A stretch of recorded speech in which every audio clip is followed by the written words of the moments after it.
Well, my friend, we have made it to chapter 14 of Mountains of Spices. It's been chilly and very cold and snowy and all kinds of stuff here in Middle Tennessee. But the high today is supposed to be 22 or something. Tomorrow in the 40s, and then later on in the week in the 50s. So we're going up. It's getting warmer, thank goodness. Anyway, we are on chapter 14 of the Mountains of Spices.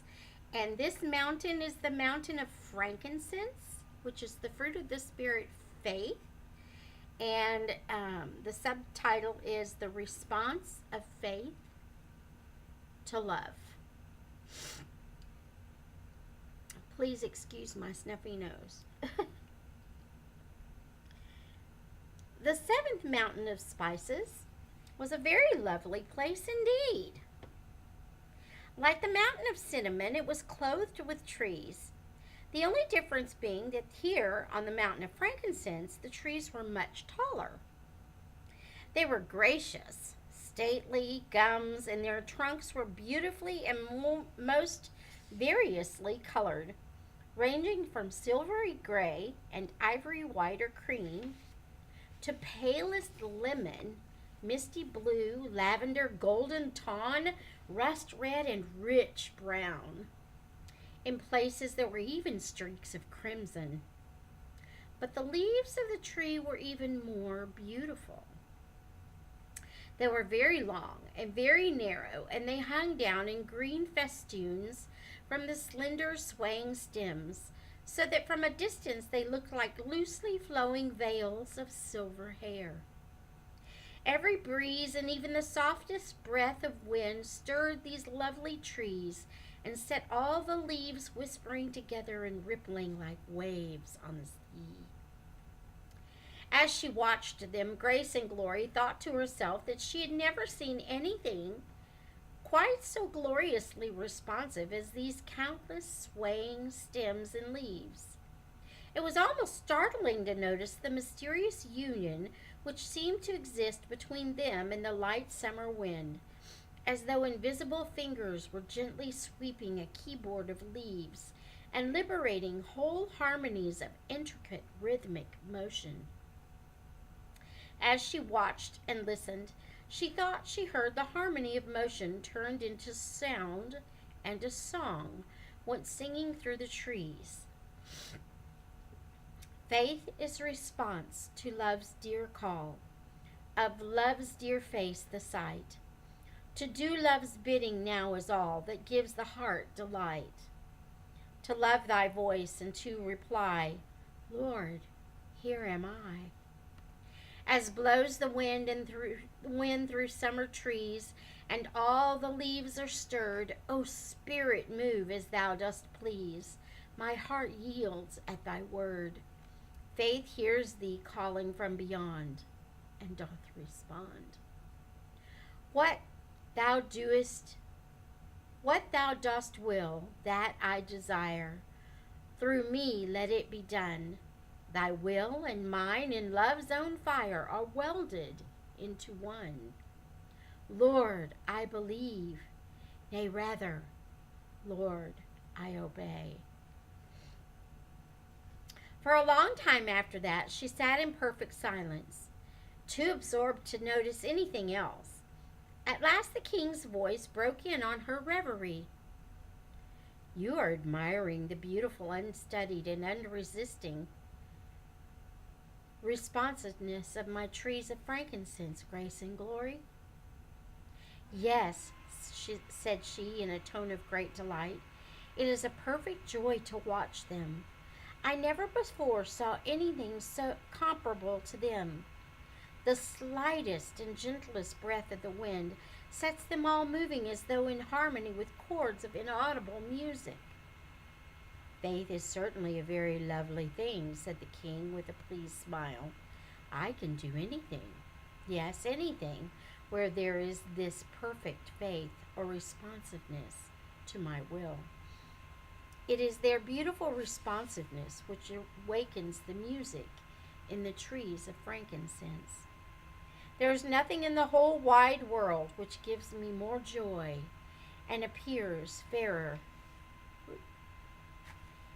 in my sight than the response of human hearts to my love. It is the will to obey me which makes the union complete between us, which enables me to pour my life and power into those who love me and respond to me continually. He ceased speaking, and they sat in absolute silence, looking out on the view spread before them. They were seated on the very edge of the mountain of frankincense, and in the intensely clear air they could see to a great distance. Far below them was the valley of humiliation, which had been the home of Grace and Glory when she had been much afraid, and where all her relatives lived. But from this particular mountain they got quite a different view of it, for they were looking up the whole length of the valley instead of across it to the mountains on the other side. Grace and Glory could see that at both ends the long green valley opened out onto other valleys, and they too into yet more valleys winding away among the mountains. All these many other valleys, stretching further than her eyes could follow them, were also bounded by other mountain ranges, towering upwards to snow-covered peaks, so that there were high places above all the valleys. Thus it was as though she was looking out over two worlds, a world of low places, and above them another world of high places.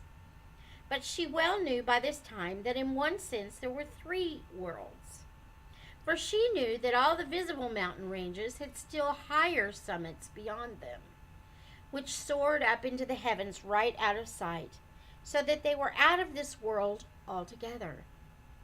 Those were the really high places to which the king's servants went when they had finished their service for him on earth. For quite a long time she sat silently by the king's side, her thoughts greatly occupied with the things that he had just been saying to her. She looked long and earnestly and a little fearfully at those far-off valleys stretching away in every direction beyond her own little home valley. How many of them there were! What multitudes and multitudes of people must live in those low places stretching over the face of the whole earth. People who knew absolutely nothing about the high places because they knew nothing about the King of Love. People who never could know and experience the joy and rapture of union with him unless someone went to tell them about him. She moved a little uneasily in her seat on the soft mossy bank up there on the mountain of frankincense, and a slight mist seemed to cover her eyes. She wiped it away, but somehow she did not feel like looking round at the king. The lovely, graceful trees of frankincense whispered and murmured and rustled around her as the wind moved gently among them and wooed them to response. Then she looked down at the green valley below her, the home valley, where she now worked so happily, where her own relatives were already learning to respond to the King of Love, just as she had done. After a long pause, she said in a very small, low voice, "My lord, is it not very lovely that so many of the inhabitants of the valley down there have been persuaded to become your followers?"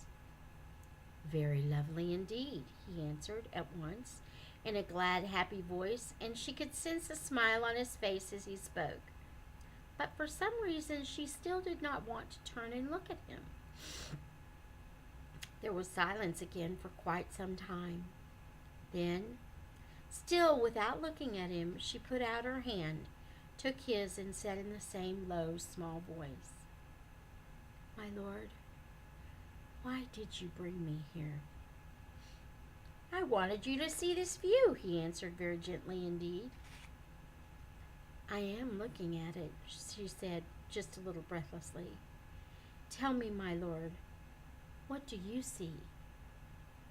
He answered slowly and clearly, "I see the dark places of the earth, full of the full of the habitations of cruelty. I see the multitudes of human souls fainting and scattered abroad as sheep having no shepherd. And I am moved with compassion on them, grace and glory.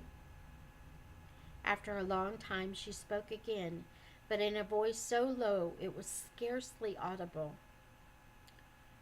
I think I understand, my lord, she said, and then she trembled, almost as though she were not grace and glory away up there on the high places, but poor little much afraid down in the valley.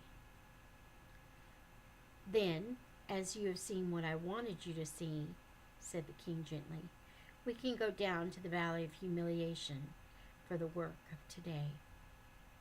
As he spoke, he rose and started leaping down the mountainside.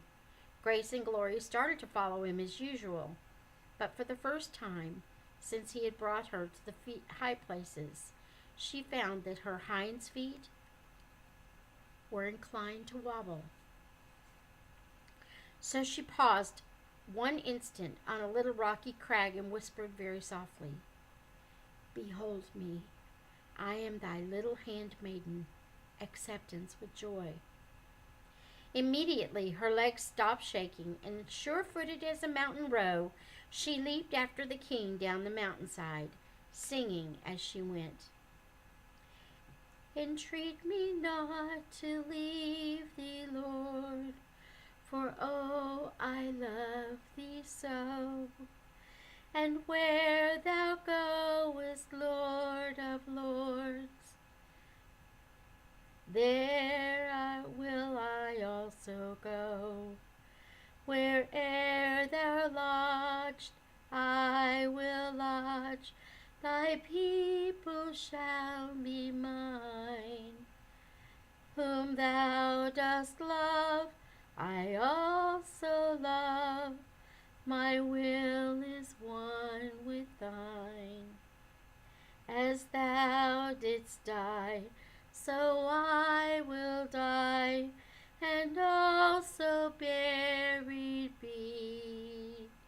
For even death may never part my love-bound heart from thee. Ruth 1:16 and 17. And that is the end of chapter 14. Until next time, may the Lord bless you and keep you.